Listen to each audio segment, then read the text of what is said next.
Why do you coach?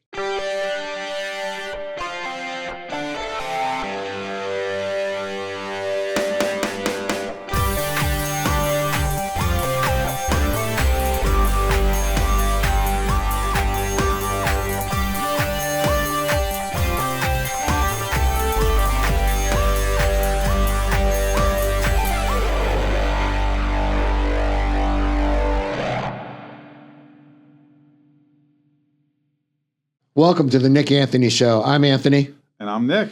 Hey, Nick, how are you today? I'm good. Good. I got to tell you, I woke up today and it's such a nice day out today. And so I'm excited to be here. But I got to tell you, I really want to play golf today. It is so nice out. Well, and I'm not playing golf today. I'm here with you in Rip Roaring Studios, and I'm so excited to be here. that sounds like a lie. It's not a lie. Actually, it's not a lie. My wife can confirm I'm excited to come talk to you. To be indoors on a beautiful day. Yes, yeah. Yes. So I'm looking forward to our topic. I don't want to, please don't take that. Right. Although I really have been working on my swing. So I wanted to, I'll tell you, I'll start our episode today. So we're going to talk about 4 stages of competence today. Yes. Not an original idea of ours or concept of ours, Right. but one that we've talked about for a while in different ways. And I'll start off by telling a story of this. I think this is pretty relatable to people, to coaches. My daughter, Carly, who at some point we'll probably have on the show, she played field hockey at Penn State. She was in dream of playing field hockey at the Big Ten ACC level. Lived out her dream, which is super cool. But she was a multi-sport athlete. She wasn't this field hockey phenom coming out of high school. So she got to Penn State, and like a lot of athletes, when they transition levels, go up a level, whatever that is, her going to a level that probably was over her head at the time. Athletically, not. She was really, really good athlete, but not a refined field hockey player. It was a punch in the face. And so she had to develop, and this is where we'll lead into the stages of competence. I think she's a good example. She may have skipped the first one, and I'll let you kind of go walk us through the stages. But when she really was frozen by all the information, the speed, and it slowed her down because she just was trying to process all that was happening, and it really slowed her down. And she's very conscious. If we go back to E, she has high awareness of what she can and cannot do, and so that really slowed her down trying to learn college field hockey, the Penn State system, et cetera. And so through her career, you could see her speed come into play, where she wasn't thinking, and she, as much as, and then along with that was her level of play, and she developed, from, an under rated, or I don't know what the right word is, not a prominent recruit into, a captain in her 5th year. And so all that came with improving her competence at playing the sport. So walk us through, you can kind of relate it to Carly and others, but what and the stages of competence. Well, let me just define them first and say, Yeah. we've talked about a couple things that have been ours, like PKEs, ours, our slant on goal setting is ours. Those are a lot of original. 4 stages of competence is not ours. Like, you can go on the internet and go find models anywhere, right? But they are a little bit counterintuitive than what people would think without really thinking about it, right? Because the first stage is unconsciously incompetent. You're so bad at something that you don't even know you're bad at it.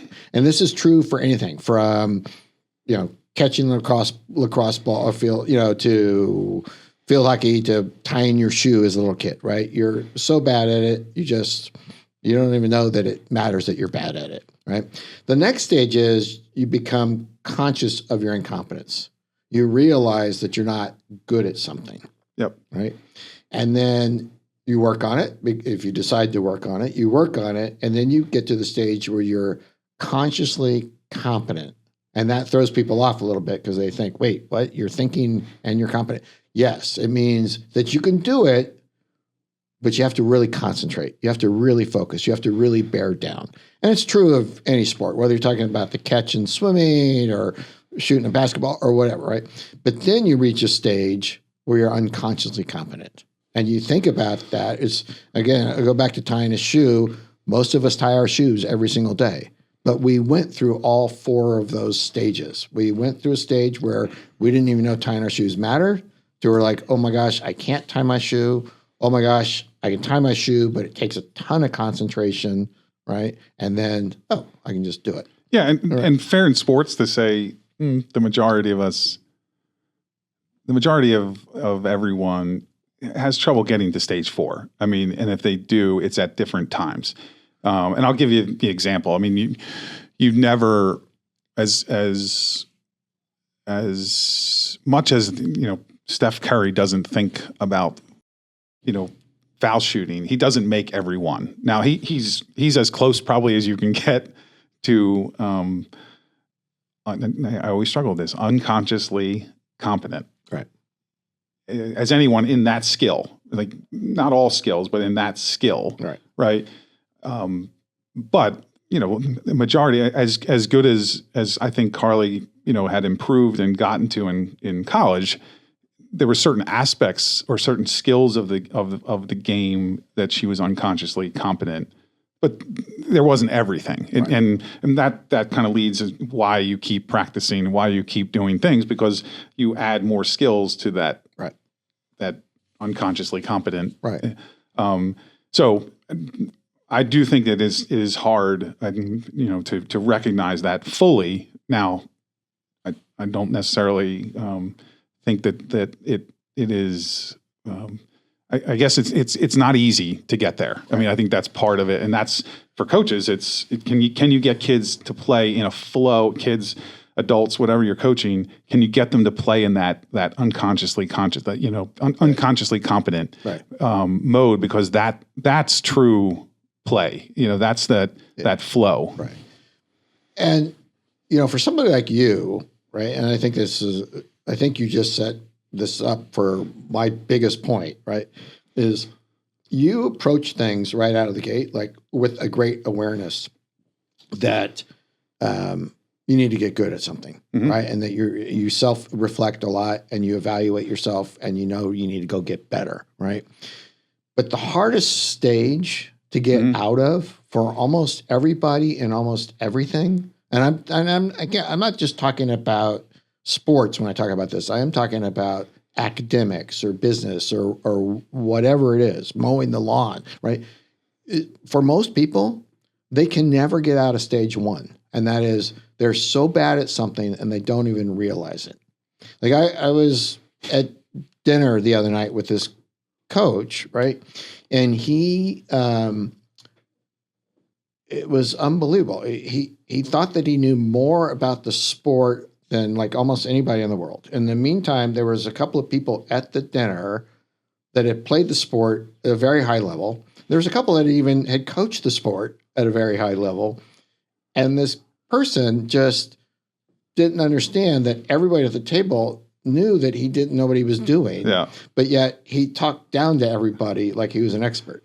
So he's stuck in that stage of unconsciously incompetent.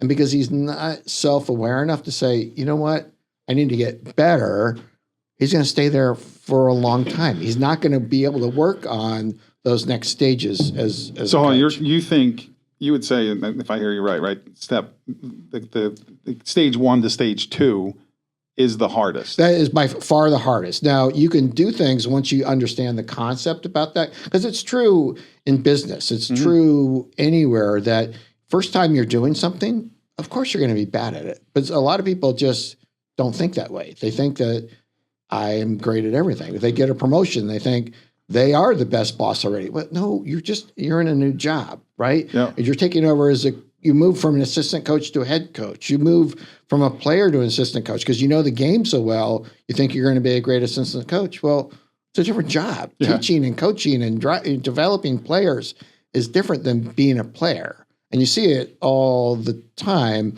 where people just get stuck and they think that they're great. And it's a harsh word. Let me actually call a little bit of a timeout. And it's a harsh word to say incompetence. That's on my list of. Okay, no, it's not on my. Go ahead, say it. I want you because I thought the same thing. It's when we're talking about it. It's a harsh word, and so you say, "Oh, you're unconsciously incompetent." You can't actually ever say that to anybody. But what that really means is you have an opportunity for growth. Right, is that you're not an incompetent person. You're a smart person. You're listening to our show, right? So you're somebody who likes growth. You like to learn and that kind of stuff. But you have an opportunity to grow in just about everything all the time. All right. And one of the things that they say about Jalen Hurts is he's incredibly coachable. Right. So what I contend is when as a coach you run into players that are uncoachable because they think they know so much or they're so good or whatever, they're unconsciously incompetent. They're not aware of how much growth opportunity. Again, I like that point. Right. They're not aware of how much growth opportunity they really have. Right. And so that's another way of saying incompetence. Right. And it's incompetence is harsh. So if you get beyond that word, it's like, can you do this task in an unconscious, competent way?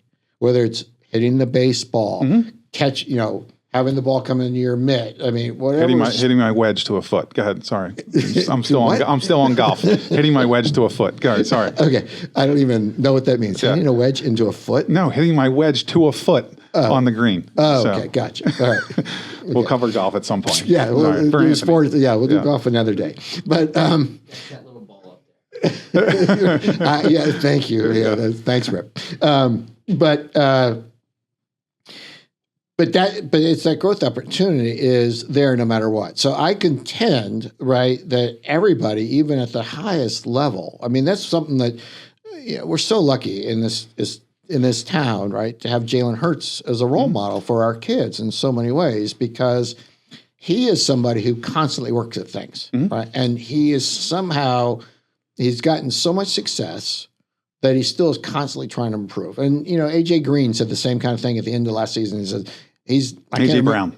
A.J. Brown. Sorry. Yes, A.J. Brown. Green. I got you. Green's I got Bengals or whatever. I'm with you. Thank you. Yep. Brown is who I meant. Sorry. But at the end of the season, he got a little bit of grief or shortly after the season because he said, I'm not done yet or something like that. But like he had to keep moving on. But people took it the wrong way. I think I took it the way he meant it. And that is, you think I'm good today, just wait till tomorrow. Yeah. Because I'm going to work on these things. And so he knew, again, I won't call him incompetent, but he knew that he had more opportunity for growth. Yes. And so he made himself coachable. He made himself be the kind of person that immediately went to stage 2. And so I think that there's things that you can do as an athlete and as a coach and as a person in life to say, wait, am I really as good at this as I think? Correct. Right. And the faster you can get out of stage 1, the faster you can get to stage 4 is where you want to be. Yeah, I would say that. So I would say that the unconscious and the coachable portion is something we talked about before, and I don't want to turn our discussion into it completely, but it relates right back to PKE, which is being coachable. Having self-awareness is an emotional skill. Right. It's a emotional trait. And so I think some people in stage 1 who are unconsciously incompetent are never going to get out of there, right? And that's a point you made. I think that the majority, hopefully, are coachable once they are able to be coached into, hey, you're actually not good at this. Right. Can we acknowledge that you're not good at this? So you're now conscious of it. So now we can move on and we can practice and we can work on things. Right. But especially with, I think people today, you have to be like in the old days, right? Your coach would just yell at you like you were bad at this, right? You had to accept it or whatever, deal with the consequences, I guess. Today, people are more sensitive, right? So the question is, so you do get a player that is uncoachable. But you think he has or she has physical potential, right? If they could get out of this roadblock of thinking, I know more than my coach, I know more, I'm great at this already. And it happens all the time because it's like a big fish in a small pond kind of thing. You get kids that are, or players that are good in their environment, and then they think that they're all-stars, and they think that they're going to be pros, and they think they're going to be this and this and this because they're the best kid on their block, right? So what do you do to make that player coachable, right? And I think there are some things that you can do, and that is, I think that you have them watch older kids. You have more, and even at the, at the college level, maybe you have them watch the pros, or you have them watch the best players in the world. You watch videos. You have them watch the professionals. You go back to episode 2 and you set goals that are beyond them, right? And if the goal's beyond them, that forces them to be open for growth. We'll be right back to the Nick Anthony Show. Today's show is brought to you by the book, Creating and Evaluating Opportunities. Evaluating potential investment, considering an employment opportunity, finally starting that company you have been thinking about. This book is for you. Available on Amazon. Creating and Evaluating Opportunities. Welcome back to the Nick Anthony Show. The old way was, you said, yelling. I would say it was also making them fail. And so, I think I grew up when I was playing lacrosse in particular, it was, I think when I got a little full of myself, I would just get balls ripped at me and realized how, and in goal, I wasn't as good as I thought I was, perhaps. So I think those techniques aren't as, I don't think they're used. And when I say technique, it's like there was nothing illegal about what people firing balls at me, or by me, I should say. They weren't even at me. But I think, to your point, I think there's more now. There's some different techniques to move people along in stages, and giving examples, setting goals, as we discussed. So talk about moving from stage to stage, because I think actually where you stop at the stage is kind of those roadblocks and those hurdles that the athlete has to get over, right? I mean, and I think they're perfect places. I mean, these stages actually frame where the hurdles are, frankly, in my opinion. I'm sure there's different hurdles and different things, but on an overall scale, those 4 stages and the difference between them, those are the hurdles that kids have to get through, or athletes have to get through, to get to stage 4, which would be the ultimate goal. Right. So let me go back into the flinging the ball at you thing first. I can't, because you can't I'm do still that. scarred by that. I know, I'm sure that you are, but that's part of our jobs today, right? But that's part of our jobs as coaches and people that care, right? Not to leave people scarred. Yes. Right. And I don't think you can do that in today's world anyway. Just like parents wouldn't let that happen. Yes. They protect their kids too much. And maybe you can Correct. do it. I think that's part of it. It's called, it's like you got to fail. Right. And it's but there's ways to do that without breaking the kid completely, right? Because if we're talking about kids now, but it's the same thing all the way up and down the chain, but show them the higher level of competition, right? So instead of, I use the analogy of like, you're the best kid in the neighborhood. Well, go join a travel team. Go play somebody else. Go do something else. Be encouraging and light the spark for competition without scarring them. Yes. Right. Can I give you a quick story? I hate to interrupt you, but no, you don't. When I coached high school, I know better than that. When I coached high school basketball, I was terrible as a coach. This was 20 or 30 some years ago. So I could not explain myself well enough, in my opinion. And so I literally brought the team in and showed them, as you were saying, showed them video. I was trying to coach kind of the North Carolina, Kansas way of playing basketball, which is kind of funny for 9th graders. But in general, I was trying to show them, like, this is what it looks like. I don't know how to say it, but can you just imitate this? But it was the same thing. It was just showing them, like, this is what we look like, and this is what they look like. Take out the size and the skill, but this is what, so trying to show them you're incompetent Like Right. we're trying to get to competent. Right. So anyway, go ahead. I I think completely interrupted, but that's I think that's a great thing to roll into, and I think you're a great example. All right, and you've never told me that story before, but so you immediately got to, and this is where I think as adults and as coaches, we have to do what you did very quickly. We have to get out of stage one as fast as we can. So you just said you were really bad at it, right? Well, that got you out of stage one. And for so many people, that's by far the hardest stage. But you got out of it.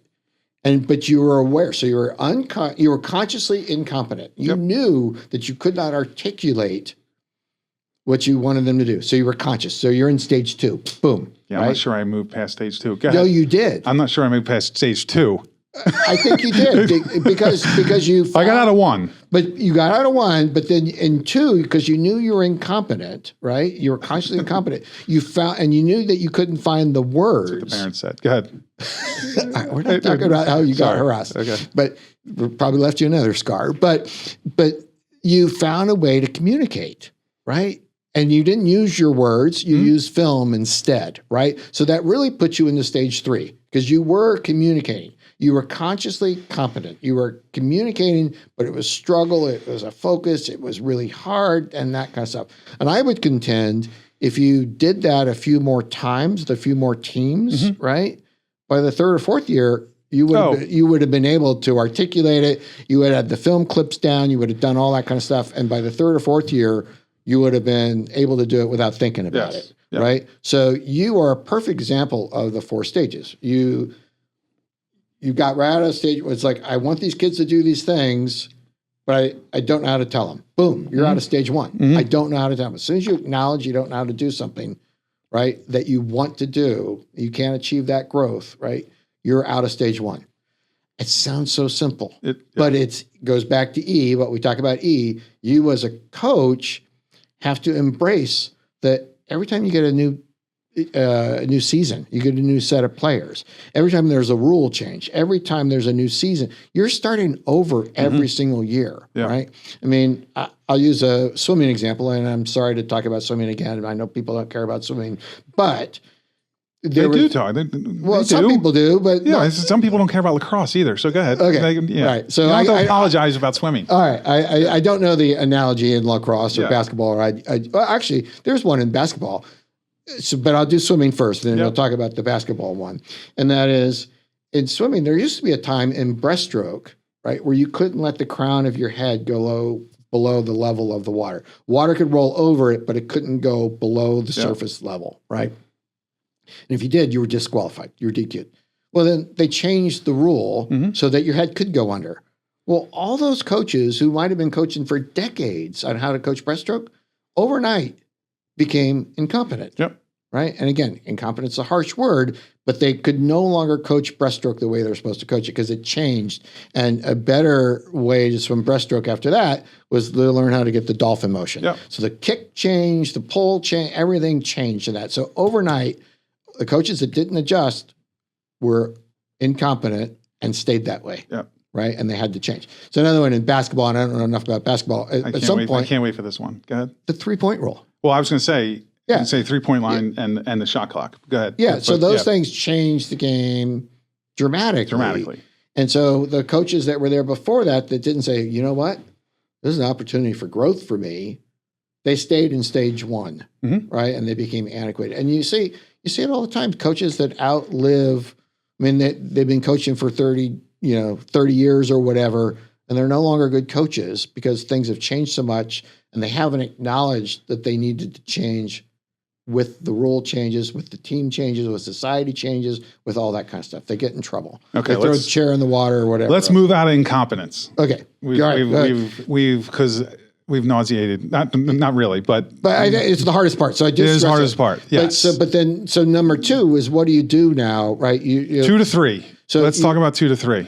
Well, so 2 you to went 3 1 to is 2. you know you're not good at it, right? Yeah. So you have to go seek out as a coach, right? If you know you're not good at it, you know your player's not good at something, you need to find different ways to communicate, either to yourself or to your player. And I think that it's beautiful what you did with film. It's beautiful that you have to expose them to more and more things and then repetitive things, right? And so it's like, okay, going back to tying the shoe. It's like I can't remember the little nursery thing because it's been, but like the rabbit goes around the loop or whatever. You have to find tools to help them get it down so they do it right the first time. Yep. And sometimes it's film, sometimes it's bringing in an expert, sometimes it's demonstrating it yourself, sometimes it's having them watch older kids, whatever it is, right? You have to find a way to get them to do it once. And then once they do it once, then you're at the stage of consciously competent, right? And the consciously competent is, oh my gosh, I can do it, but it's a ton of work. And that's where a lot of the time comes, is really you're in stage 2 and 3. That's where the time is, right? It's a time investment. And again, it comes back to E, and you talk about this all the time, Nick, and that is because you have to have somebody who's determined enough and resilient enough to fail and then try again and fail and try again and fail and try again.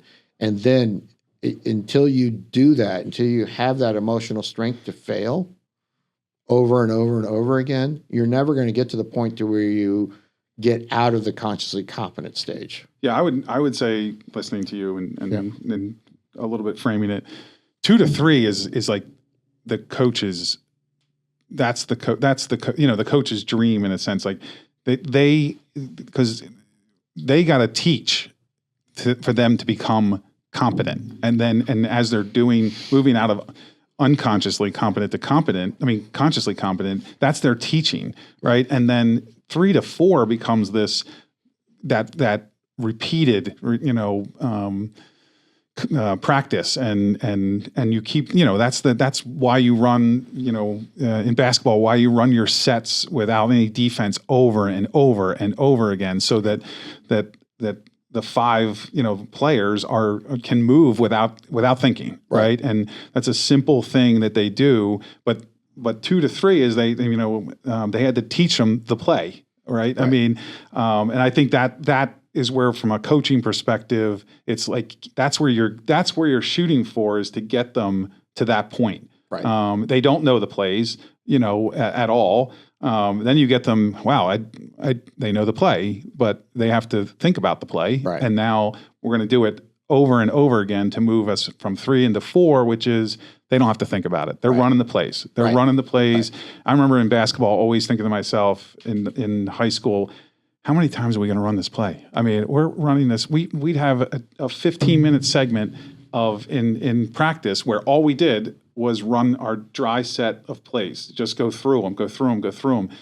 And I can still run them today, I think. So I mean, that's where you get to. So I think that relates to all the coaches kind of seeing, okay, why are we doing this? Yeah, like why we're doing this is to be able to execute that play in the game, et cetera.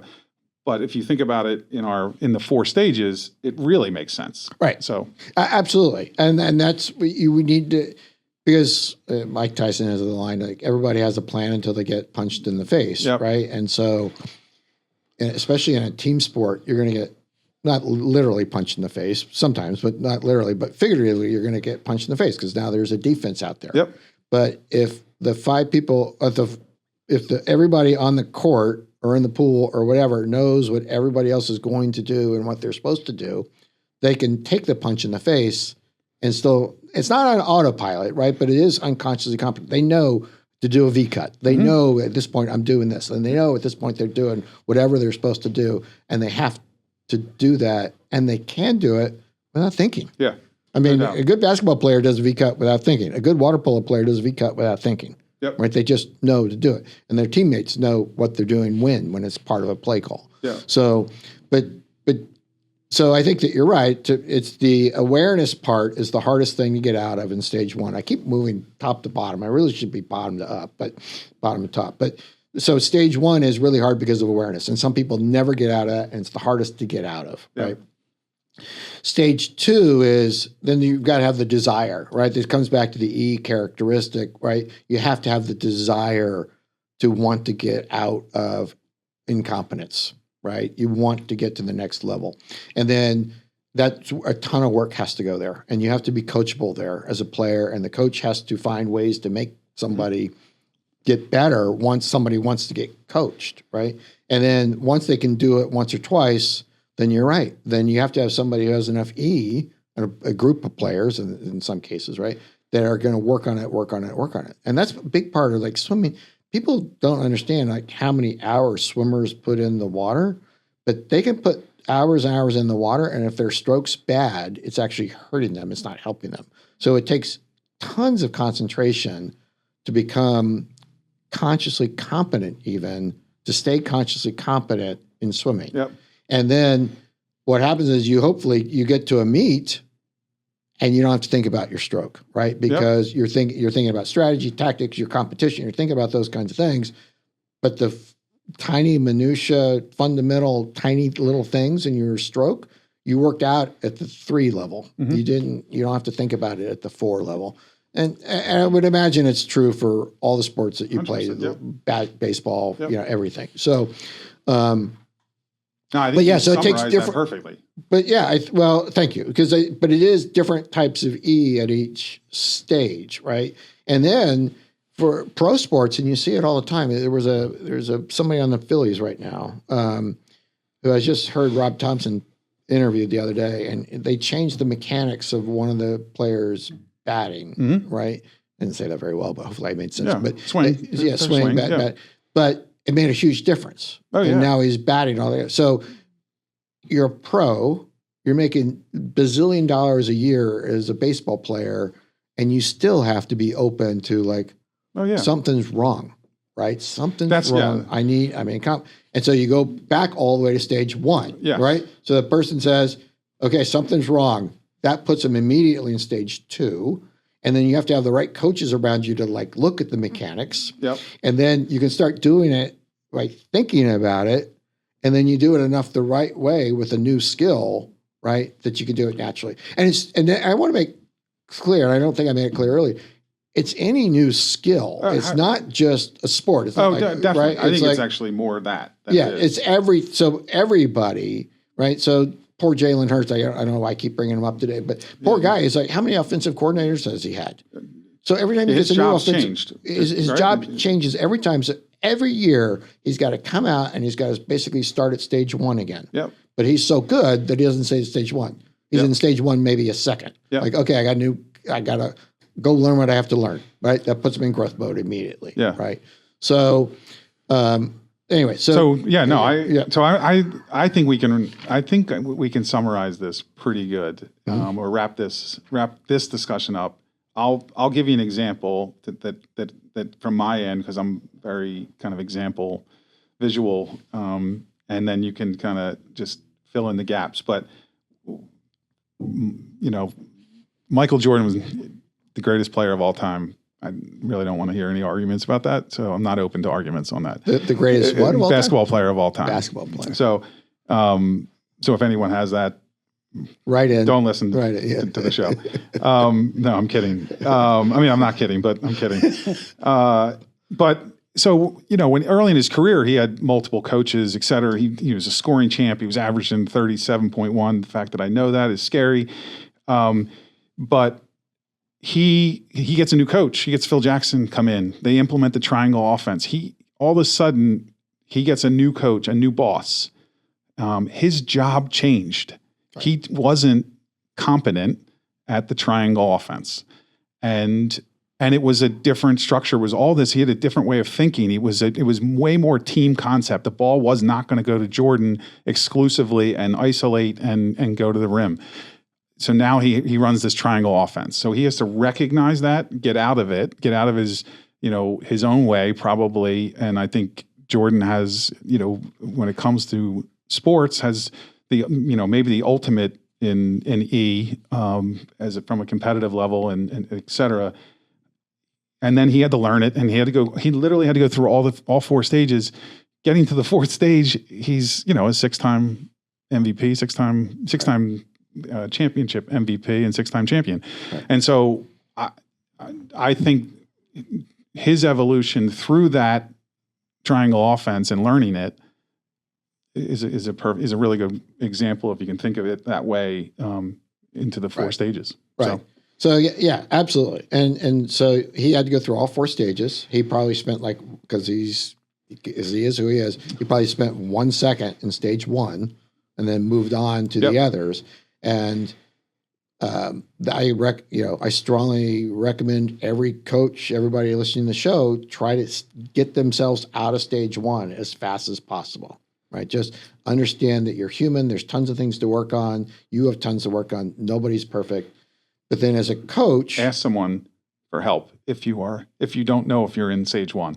I mean, well, if you don't know if you're in stage 1, you got to find it. Someone's got to help you recognize that you're in stage 1. And but then I think young insecure coaches can get stuck in stage 1 because they need the feedback that you really don't know what you're doing potentially. I didn't know what I was doing. Oh, I got the head coaching job, so Correct. therefore I'm a head coach. Yes. And it's like, okay. Yep.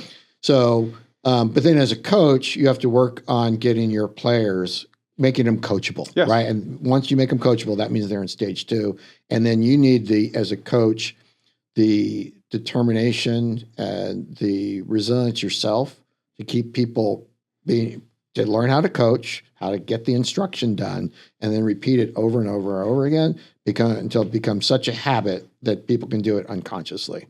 And so, perfect. Yeah. I love that. All right. I think that's perfect. Yeah. So, all right.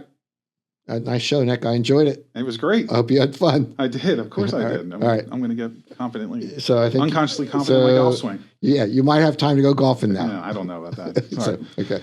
Thanks for watching the show today. I had a great time talking with Nick, as I always do. Hope you enjoyed it as well. Visit us on social media. Also, go to our website if you've got comments, questions, you want to call me an ugly name, thenickanthonyshow.com. There's a place to do it there. Give us your email address so you never miss an episode. Thank you very much. We'll see you next show.